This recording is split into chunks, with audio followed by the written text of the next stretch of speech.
将巴赫穆特比作广岛，泽连斯基是在求核爆吗？扎哈罗娃说了，干得漂亮！各位好，欢迎来到康讯说。乌克兰总统泽连斯基居然用广岛来形容巴赫穆特，认为乌克兰小城和广岛一样，所有建筑物被摧毁，变得死气沉沉。虽然巴赫穆特在经历了长时间的激战之后已经是千疮百孔了，但是他和广岛在一起相提并论，这是不是有点太过于夸张了？要知道，这日本的广岛和长崎是当今世界两个曾经经历过核武器爆炸的城市，这难道说泽连斯基这是在暗示普京请求俄军对乌克兰进行核爆不成？那当然了，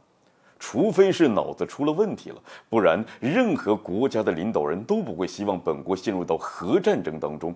泽连斯基呢也是一样，他将巴赫穆特比作广岛，并不是真的寻求核爆，而是希望通过这种方式来向外界展示乌克兰受害者的形象，以便获得更多的国际援助。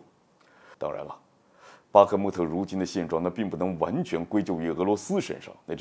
这针对泽连斯基将巴赫穆特比作广岛的这一行为，俄外交部发言人扎哈罗娃用“干得漂亮”4个字来形容。在他看来，将被美国用核弹摧毁的广岛与乌克兰的巴赫穆特相提并论，证明这两座城市拥有一个共同点，那就是他们都是在白宫的精心策划之下，最终落入到了被摧毁的结局当中。在相关人士看来，扎哈罗娃的言论没有毛病啊。俄乌冲突走到现在，已经不是俄罗斯和乌克兰两国之间的矛盾，而是发展成为俄罗斯和西方国家之间的一场博弈。站在乌克兰背后的是美国及其一众盟友们，乌军的武器装备、弹药补给完全是靠西方国家补给的。这一场战争已经发展成为美国的代理人跟俄罗斯之间的冲突。这巴赫穆特被打成了一片废墟，白宫确实要负很大的一部分责任。因此，它跟广岛一样被摧毁，都是在美国的策划之下，并没有什么问题。将巴赫穆特比作广岛虽然是有点夸张了，但是实际上，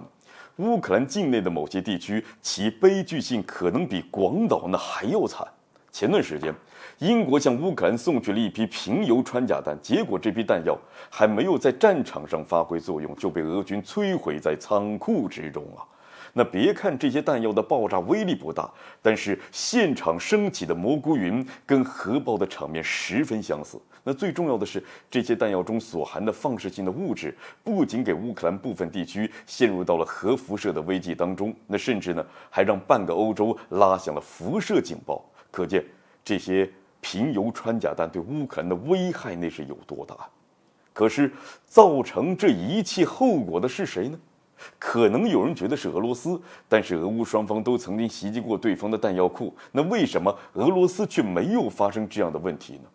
这要怪只能怪乌克兰自个儿，这怪英国怪美国，如果不是他们执意要将平油穿甲弹这种违禁武器送到乌克兰，那就不会造成这样的悲剧嘛。好了，本期节目就进行到这儿，欢迎点赞转发，留下您的精彩评论。